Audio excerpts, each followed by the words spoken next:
பேக்கரிக்கு போனால் வெறும் 60 செகண்டில் எப்படி மைக்ரோவேவ் ஓவனை வச்சு உணவை சூடு பண்ணி தராங்க.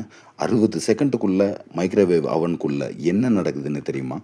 இந்த மைக்ரோவேவ் அவனுக்குள்ளே ஒரு ஸ்பெஷல் டிவைஸ் இருக்குது. அதுக்கு பேர் மேக்னட்ரான். அந்த மேக்னட்ரான் தான் மைக்ரோவேவ் ரேடியேஷனை உருவாக்குது. கிட்டத்தட்ட 2.45 ஜிகாஹெர்ட்ஸ் வேவ்ஸை உருவாக்குது. இந்த வேவ்ஸ் உள்ளே வைக்கப்பட்டிருக்கிற ஃபுட்டுக்குள்ளே ஊடுருவி போகும். இந்த ஓவனுக்குள்ளே இருக்கிற மெட்டல் பாடி அந்த வேவ்ஸை திரும்ப திரும்ப உணவுக்குள்ளேயே சர்க்குலேட் பண்ண வைக்கும். ஃபுட்டில் இருக்கிற வாட்டர் மாலிகுல்ஸ் மேலே இந்த வேவ்ஸ் ஒரு வைப்ரேஷனை ஏற்படுத்தும். அந்த வைப்ரேஷனால் உருவாகிற ஃப்ரிக்ஷன் காரணமாக அங்கே ஹீட் உருவாகும். இதுக்குள்ளே வைக்கிற பிளேட் கிளாஸ் அல்லது செராமிக்கில் இருக்கும். அதனால் வேவ்ஸ் இந்த பிளேட்டுக்குள்ளே ஊடுருவி போக முடியாது. அதனால் பிளேட் நேரடியாக சூடாகாது. ஆனால் அதில் இருக்கிற உணவோட சூடு பிளேட்டுக்கு கொஞ்சமாக ட்ரான்ஸ்ஃபர் ஆகும்.